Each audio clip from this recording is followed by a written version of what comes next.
Hey, how's it going? That's in the way. Look at my signs for a moment, would you please? Okay. That's enough of that.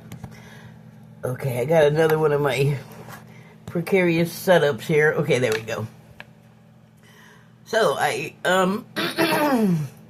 wanted to do this on Wednesday, and it is technically still Wednesday because it's not sun up on Thursday yet, but it's after 12 a.m., so I kind of missed it.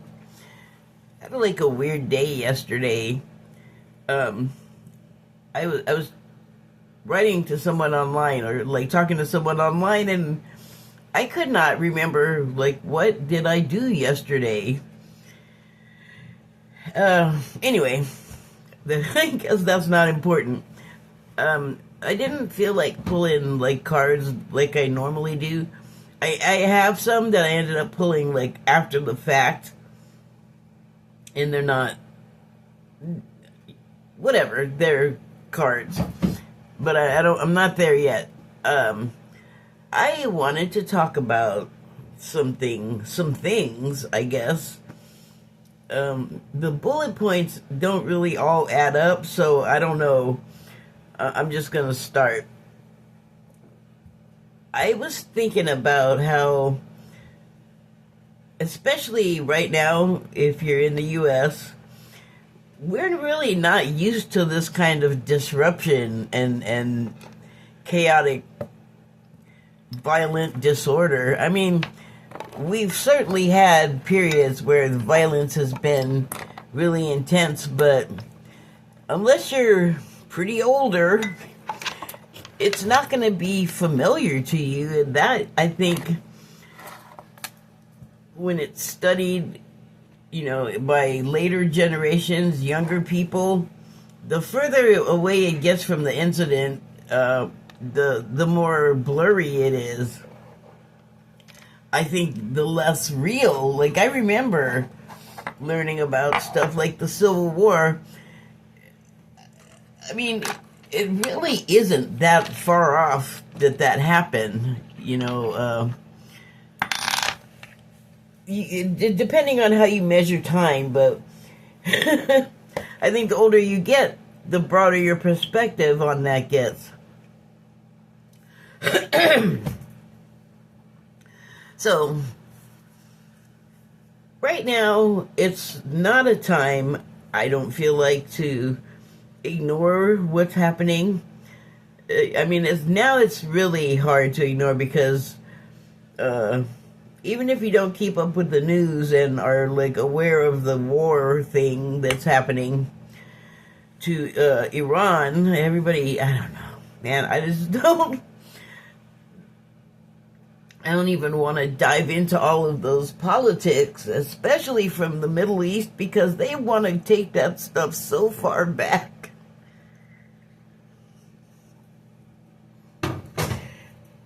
I just saw that there was a new Richard Feynman video, and it says, the title, I'm paraphrasing, but the title said that, holding a grudge is going to make you sick. Like, it's not good for you. And, that's kind of manifesting in the Middle East. Anyway, if you're not paying attention to all of that, or you're unaware somehow, because there are actually a lot of ways you could just not be aware. Like, that information just may not be reaching people, and if they cared that much, they'd make sure to know about it. So maybe they're like a fraction of the way to where I'm headed, or I'm trying to head, but there are other ways. It's the coffee again. I took one sip and I'm totally salivating.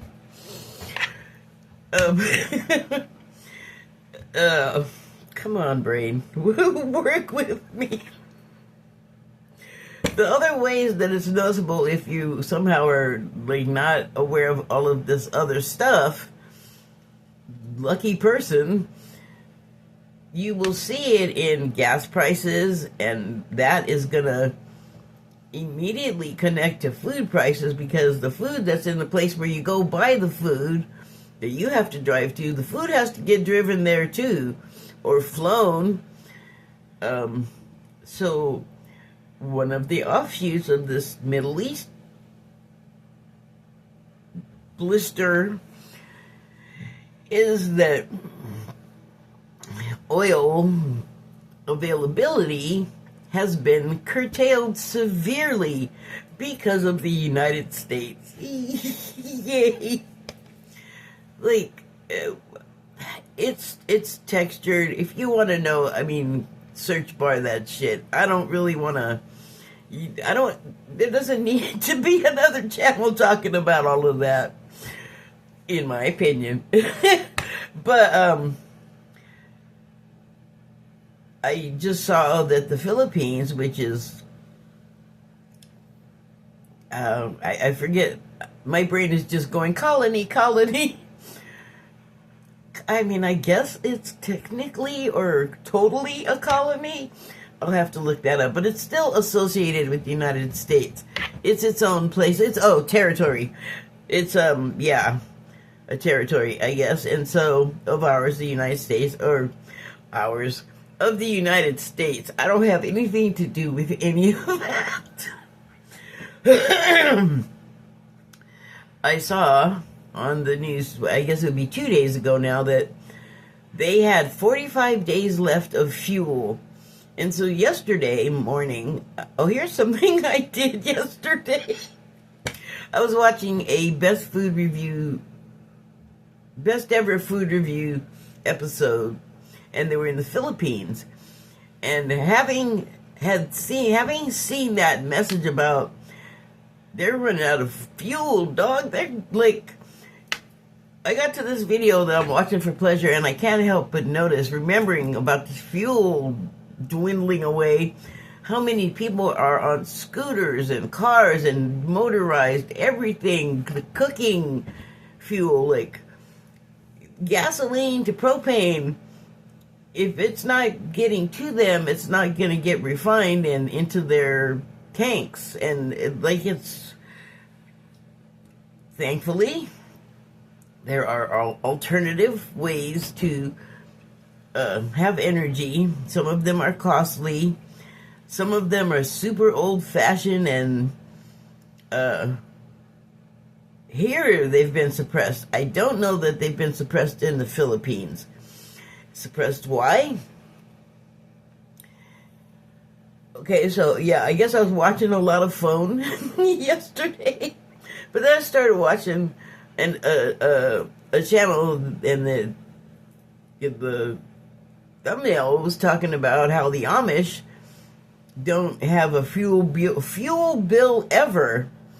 And I know, if you know anything about the Amish, they don't do like modern technology, or like they use some like really like dumb motors, but no computerized. They really like don't use electricity from like a grid, and they still completely function. So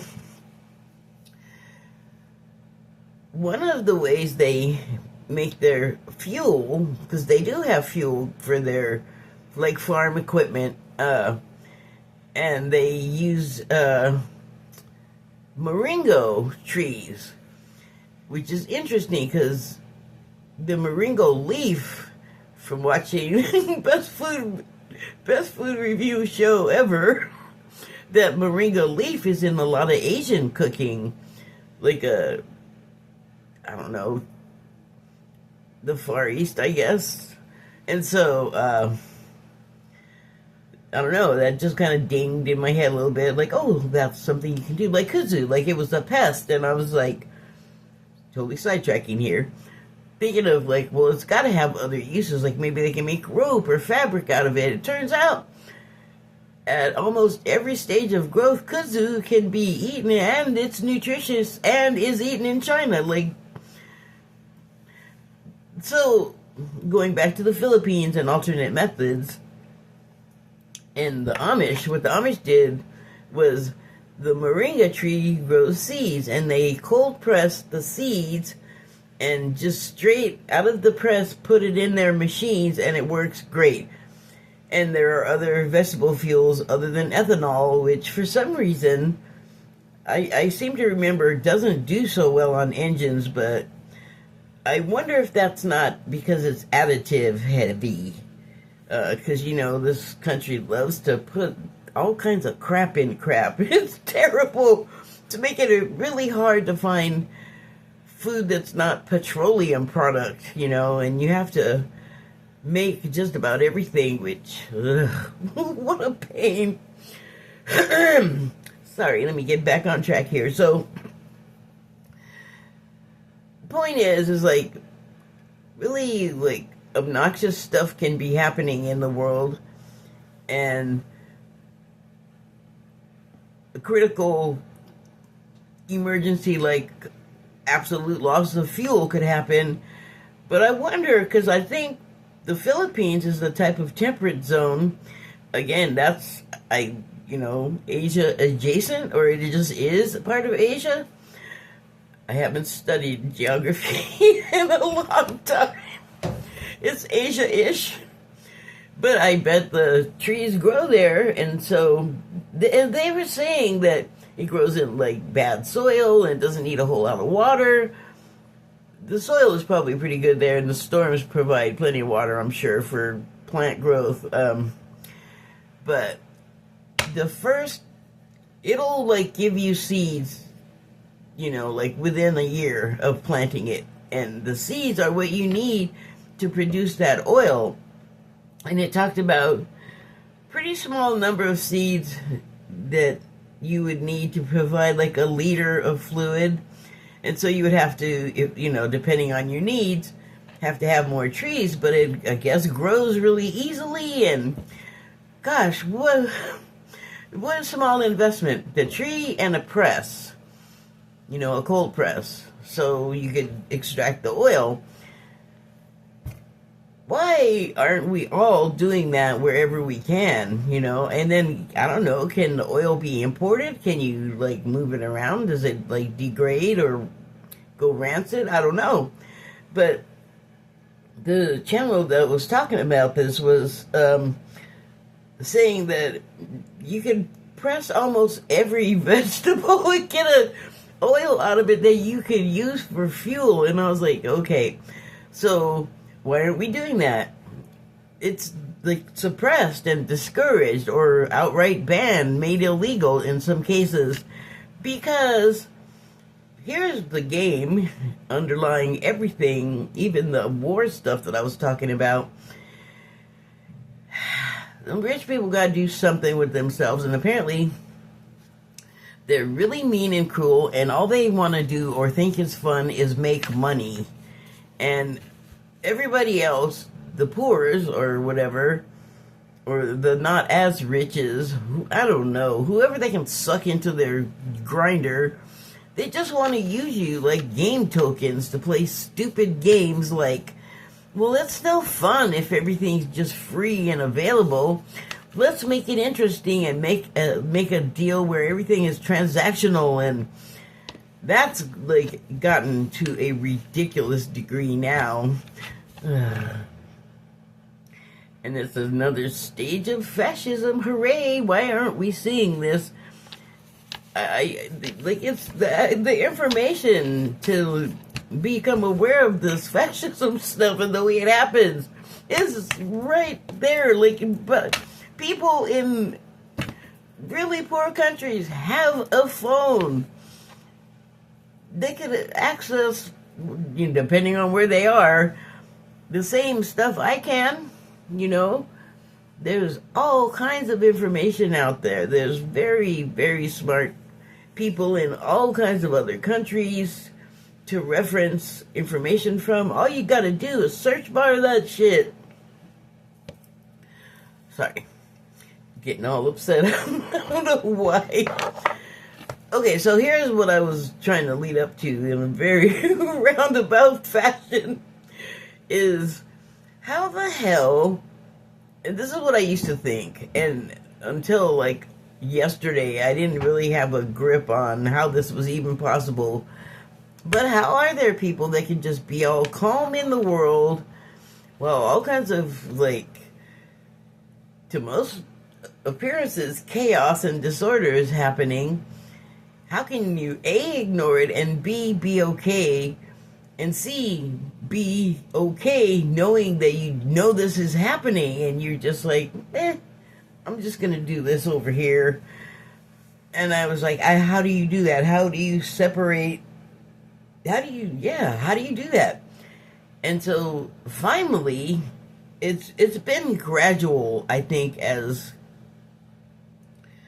like my own consciousness expands and I become more knowledgeable in the ways that you become more aware of. Like this kind of stuff was always happening, but like any kind of knowledge, it's kind of gradual. You got to learn some stuff, and sometimes stuff doesn't make sense or sink in until you experience it. Which is sort of also what's happening right now, and that's uncomfortable. Because I don't want to, there's a lot happening that I'm like, I already know, we don't have to do this, we can avoid this. I'm not the only one. The voices that no one can hear, apparently, are just, I don't want to hear that. I'm going to charge ahead because all this, everything you're predicting, that's not going to happen to me. And oh man, damn it, now it's happening to me. And that's how we learn. So, it just, like, here's how it came to me. How do you, like, let go of one and completely give yourself to the other that kind of makes a point of being disconnected from the other, because, or, you know, a lot of the stuff that comes along with the other. Like, you just pull yourself out of the static and live and be okay with it, and whatever happens, happens. Whether you're, like, aware that there's a missile coming for your head, you're not going to know about it until right before it takes you out, if you get to know it at all. And you're not going to get to know it for very long, so why sweat it? And, like, oh my God, but, you know, you could die or it's going to kill you.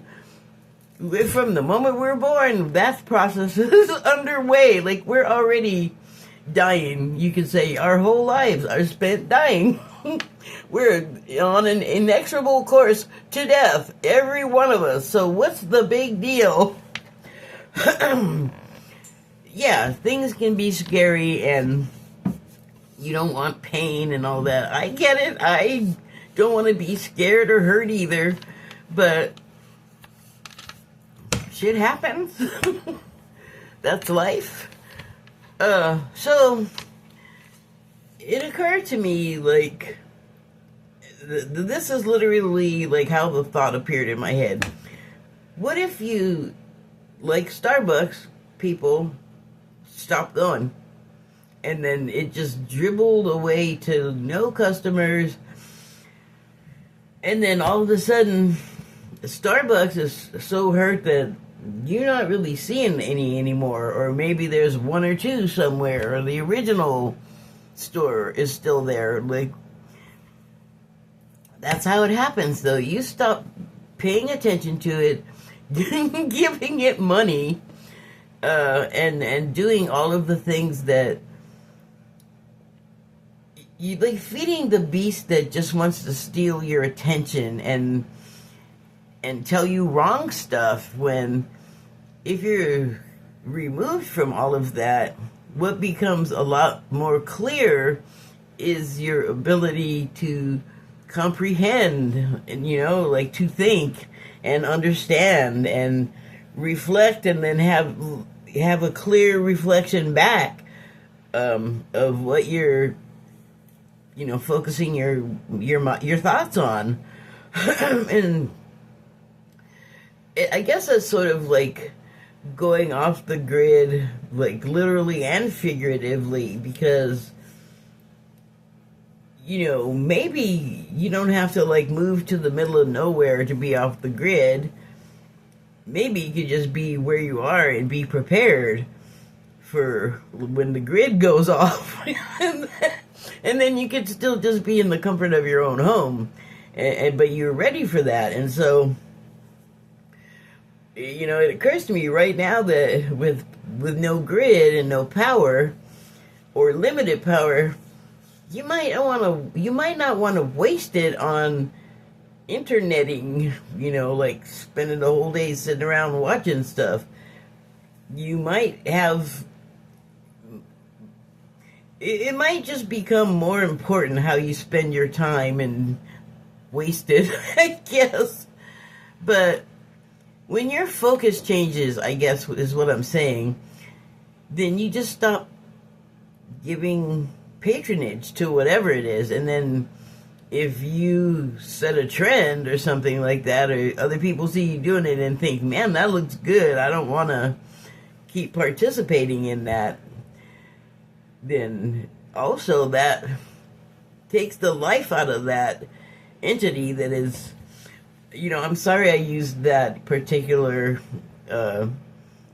business. It's just everywhere and everyone knows it. It's nothing personal.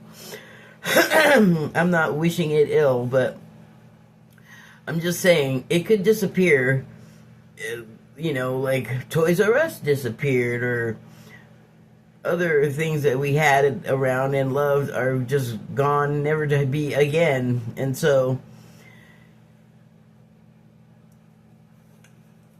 it was just like a temporary flare of existence, I guess. Flare of brightness that everyone was attracted to. Oh, Target.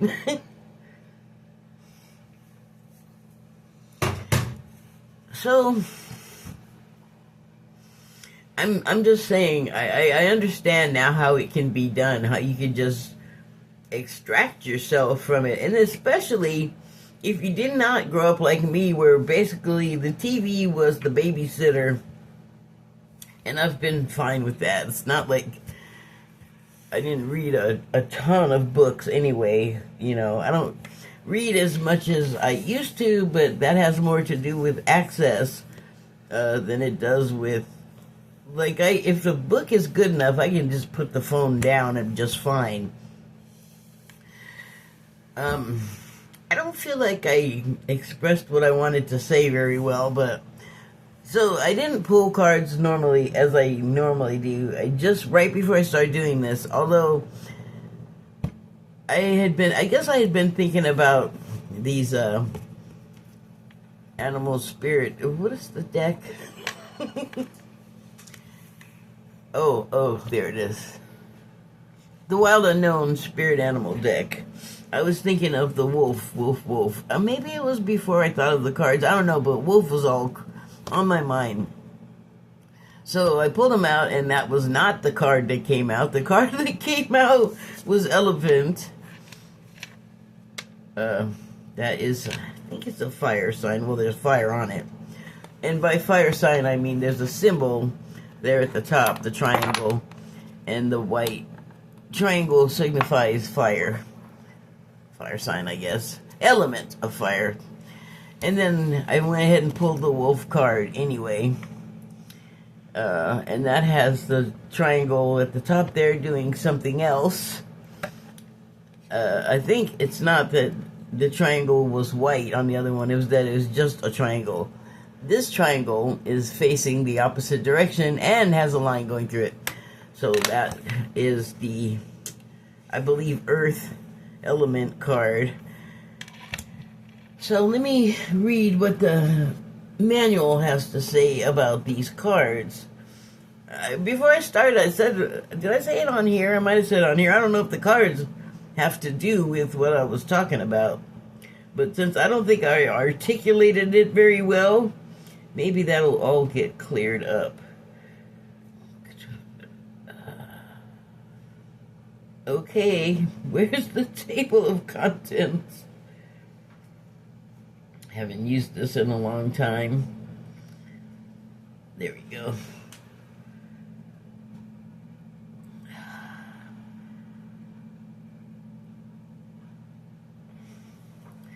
Okay. Oh wait, that's not the one I want. 119, okay.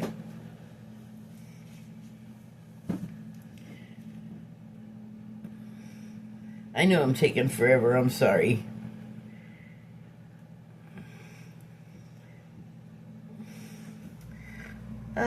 It doesn't tell me which page the animal is on.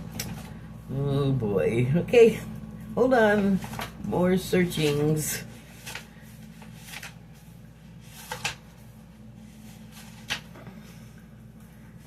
Ugh, something is on my hand. Something that tastes like perfume, which is weird because there's like none of that. There's none in the kitchen, that's for sure. Here it is. Elephant. So the subtitles are unstoppable, auspicious, wise. The elephant is arguably the most auspicious figure in the deck. Like Ganesh, the elephant represents immense wisdom as well as good fortune. Oh, well, good. It is said that the great elephant is the destroyer of obstacles. So if this card appears when you feel stuck, rest assured the path will soon become clear. To add to the mystery, the elephant is also known to create obstacles in order to steer us in the right direction. Oh, like a giant beaver. Trust the gentle, noble creature. It illuminates the way with the light of self-knowledge. When in balance, one pointed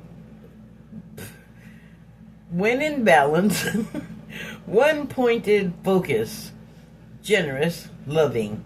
When out of balance, misunderstandings, fate. Oh, misunderstands fate, misreads fate. No, when out of balance, misunderstands fate. To bring into balance, trust. And I made a note here that says raveling obstacles with an arrow going to the left and there's another one right below it going the other direction. Sort of like with the heart there. Different thing happening when I wrote each thing, but I think it's interesting, first of all, that if you have unraveling, it actually means the same as ravel. So, tangle, untangle, I guess that's why I have the arrows like that. I just think it's interesting also that I started a new meditation technique where I focus on, like, you know, a place like war where a lot of people are being harmed, I focus on what is in the way of them having what they need in the way of medicine, a ride the hell out of there, food, water, whatever it is, that they don't have that makes their situation all messed up. I focus on unraveling that, and so I visualize the situation in the form of a knot, like a snarl, a tangle, and then I unravel it, like in, you know, my mind. So I started doing that, and I've had some interesting personal results happen as a result, and I just wanted to share that because I didn't know that was going to happen. I'm not gonna tell you what the results were because none of your business, but I will share that involved like clear auditory things, and then when I sort of searched barred a few things myself, I found out some enlightening and interesting things that made me happy. So I guess I just would encourage you to be creative when meditating, because you know, you're in the driver's seat for one thing. You can make it be whatever you want, but I started doing that because I felt like it made me feel like action was taking place because I was doing it. And I actually believe in that. I believe in thoughts and prayers if they're sincere. You can't just throw them out there like, top of the morning on St. Patrick's Day like some kind of idiot. Sorry. Hi, what do you want? My cat. You're gonna have to wait, pal. Okay, so,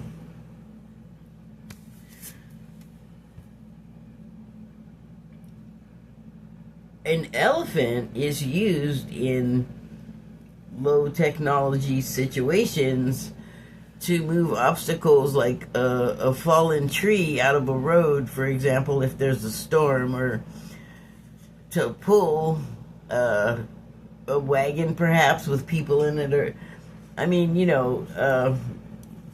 it's they've been a part of helping men do work, humans, for a really long time, and so they're also known to be quite intelligent, and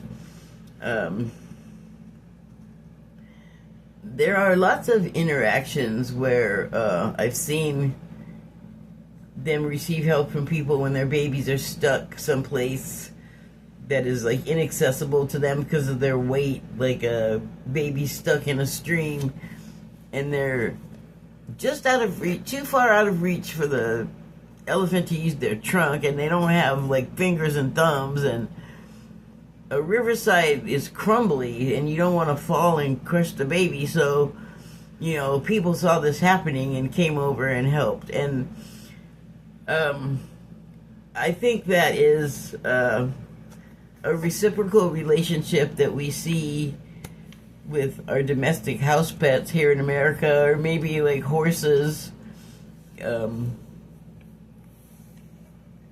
because horses are also crucial and have been for a really long time to the work of men. And you don't have to plug them in. You don't have to put in a SD card. They don't run out of storage space. I mean, they age like we do. They also, from the moment they're born, the clock is on. So I'm feeling like, this is a steady, stable spirit to be in, to keep in mind, and just to inspire us. And then I noticed that it also has a bindi, I guess, on his forehead, and it happens to be, I want to say garnet. I want to say that because garnet's one of my favorite, well, it is my favorite gemstone, probably. That's what I'm seeing, because I guess I want to. But the wolf, so let's see what the wolf was all about, because that was like going on for a while before I started to do this. Wolf, wolf, wolf. Okay, so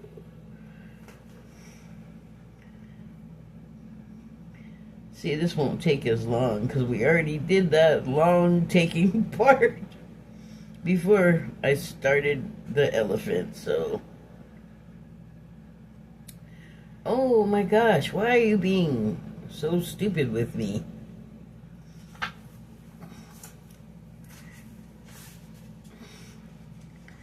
Oh, I see.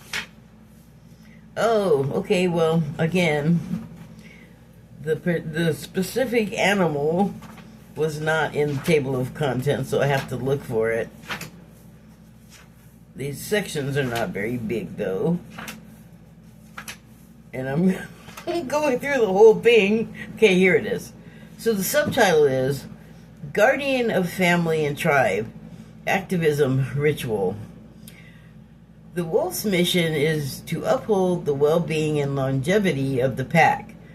Healthy wolf energy expresses itself through activism, mentorship, humanitarian efforts, or teaching, religious or political studies. I guess I don't get to, get out of it. I have to still pay attention. Wah.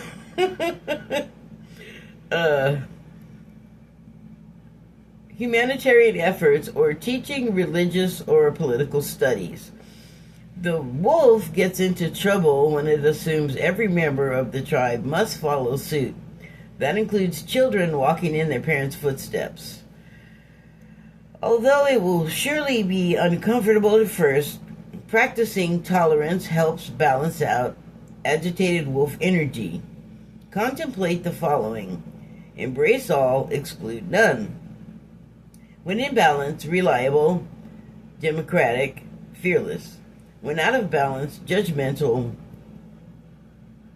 dominating. Okay, I'm starting to understand how you had to pull this card. To bring it to balance, practice letting go. Oh, see, I was thinking that it didn't have anything to do with me. With me. Oh, my head is so big. Didn't have anything to do with what I was talking about. But I feel like it does. It gives you both sides. You can be the wolf in the world where all of the bad stuff is happening, or the upsetting stuff that needs attention. Like, I may have given myself away in the beginning there, where I was like, you can, like, let your mind escape this crap and go over here. And even as I was saying it, I was like, yeah, you're not going to be able to do that, because I'm curious, Kathy. I have to know. And also, when this administration first started happening, before, like, Rosie O'Donnell left, or before the administration really got underway, I was like, this is bad. And I'm not, like, made of money, but if I had to emergency, run for the hills, I could do it. But it would just be a one-way shot. So it was like, I better really be committed. But at the same time, I was like, no, I can't leave now. Like, I feel like I have to be here, and, like, I can't. I mean, I have, like, health stuff, but that is not enough to prevent me from leaving. I just feel like even if you have the option to leave, I can't think of, like, I want to be part of fixing this. I want to be here when it's better again. And I for what little I could do, like, I can do more than just, like, this. Clearly there's things in town I could help with. Not necessarily, like, big marches or things like that, but just to help, like, the general overall situation of people, and, like, volunteer and help with things like that. So I mean, all hands on deck, I feel like, is what's happening right now. And that's why, like, I just don't feel right leaving right now. I feel like I have to help. Like, it's my responsibility to help clean up the mess. So, but, again, like, what the book said about the wolf kind of gives you both sides. And I know this is not the right context, but if you do, like, go off the grid and actually, like, leave your comfortable home and go out in the wild somewhere, you really do have to rally around the family, and everybody has to also, all hands, and even more work and responsibility, because you don't have the easy infrastructure that you have had. And so making a transition from having it, especially if you have kids, they're gonna, they will have grown up in, like, electronic joy world, games, and social media and whatever. Depending on the parent, of course. Like, I don't know any kids that, like, don't have some game activity, though. They may keep them off the social media, but you can't do it for long. It's so permeated our lives that you're almost really messed up. Like, if the power goes off, then that's what they're saying. Better have some money, better have some cash, because then you can't get your electronic ducats and you're screwed. And you think anybody is gonna give you any grace period for the power being off? I wouldn't count on it. They're just gonna still be charging you for the power you were not getting. Okay, so I'm gonna wrap it up here, but I do have one last card, and I pulled it from the Body Oracle, and it's the ear. Lovely cross section. And so the subtitle is Perception. Orient yourself to where you are truly. Orient yourself to where you truly are. That talks to me about alignment. And, you know, that's interesting that it's the ear, because alignment is about tuning yourself to another frequency signal, like tuning in. And I talked about a couple of signals that you could tune into, and I feel like they both require some personal arranging or rearranging. Just sort of transition from one to the other. Like I was talking about the kids, like they may be really upset that they don't have their phones, but they may like the new life. They may like, you know, caring for animals, like husbandry, and they might even like raising their own food, you know, or hunting for it, or whatever's necessary. You know, like it really depends, like how much grid or not grid do you want to live, I guess. But it's also constant that you know, if you say have to venture out back into like grid world where all of the stuff is a constant electronic barrage of like the information and the fear attached, and like all of the anger and the joy, like all of the emotions. It's just a lot. It's like turning the spigot back on or something. Because, I mean, I hope you turned off the water when you left your house to go off the grid. So why this is personally interesting to me, this is really lame, and I haven't learned. I think I learned how to fix it. I just haven't done it yet. But you know how they say don't put the Q-tip in your ear? Like, I always do it. I have always done it. But always with the awareness of like not getting the Q-tip stuck in my ear. But my ear was itching or something, and I could feel there was like a big old hunk of wax, and I was like, I gotta get that out of there. So I get a Q-tip, and I'm going like along the edge of my ear, like wall of my ear, so that I don't like, I'm trying not to poke the wax backward. I'm trying to like get alongside of it. I don't know, you've probably used a Q-tip. And what ended up happening was I pushed it back in further, and it totally affected my hearing.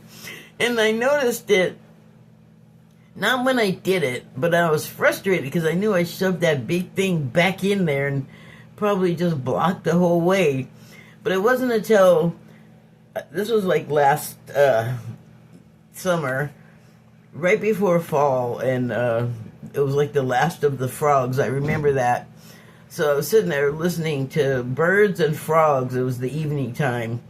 And I was, you know, turning my head like people were walking by or whatever. Something was catching my attention and causing me to turn my head. And I realized when I turned my head, like, whoa, I can hear way better on this side. And I was like, oh, that wax. And then I turned my head the other way. It was like